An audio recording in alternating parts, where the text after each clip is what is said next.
Salut, je suis Virginie de Point RH et je fais cette vidéo pour t'informer, toi salarié résident en France, que tu dois solder tes congés acquis de la période N-1 avant le 31 mai 2023, donc dans quelques jours. Parce qu'en tant que salarié, tu acquiers des congés à raison de 2,5 ou 2,08, bon, je ne vais pas détailler tout ça. Donc tu acquiers soit 30 jours de congés ouvrables, soit 25 jours de congés ouvrés. Et ces congés-là, tu dois les solder avant le 31 mai de l'année N+1. Donc, dans le cas d'espèce, les congés que tu as acquis sur la période du 1er juin 2021 jusqu'au 31 mai 2022, tu dois les solder avant le 31 mai 2023, dans quelques jours. Dans cette vidéo, j'avais voulu la faire un peu plus tôt, mais je n'ai pas eu le temps pour vous informer, pour vous alerter. Voilà. Donc, j'espère que tes congés sont soldés. Voilà. Parce que le décompte des congés, tu l'as sur ta fiche de paye. Donc voilà, si ce n'est pas soldé, tu dois savoir que c'est perdu, c'est le principe. Sinon, je vais te donner quelques solutions à voir avec ton service RH ou avec ton manager, ton entreprise, voir ce qui est possible selon les usages de l'entreprise.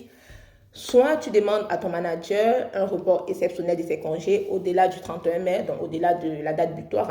Voilà, sachant que ton manager, il n'est pas obligé d'accepter ta demande. Voilà, donc n'allez pas demander, puis mettre la pression au manager, non, il n'est pas obligé d'accepter ta demande. Ou alors ton manager il peut te proposer, peut-être parce qu'il y a eu une charge de travail, des choses comme ça, de reporter tes congés au-delà de la période de la date butoir.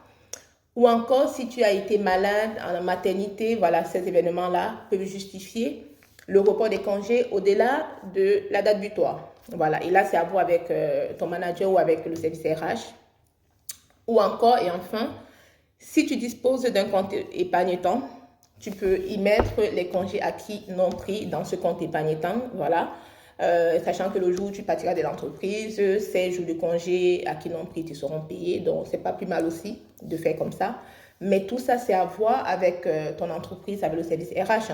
Parce que après, tout dépend aussi parce qu'il y a le code du travail, il y a aussi la convention ou l'accord dont dépend votre entreprise si elle dispose des mesures plus favorables, voilà, ou même les usages, les pratiques dans l'entreprise. Donc, je vous invite aussi à voir avec votre service RH, voilà, et ce qui est fait dans votre entreprise en ce qui concerne le report des congés. Mais sinon, le légal, c'est ce que je viens de te donner, tout simplement. Et sachant aussi qu'à partir depuis le 1er mai, il y a une nouvelle période tu peux commencer à prendre tes congés que tu as acquis depuis le 1er juin jusqu'au 31 mai 2023 et que tu dois solder au plus tard le 31 mai 2024. Voilà. Donc, si cette vidéo t'est utile, je t'invite à t'abonner à ma chaîne YouTube, à ma page Facebook, .rh et à mon compte TikTok, .rh. Ciao, ciao.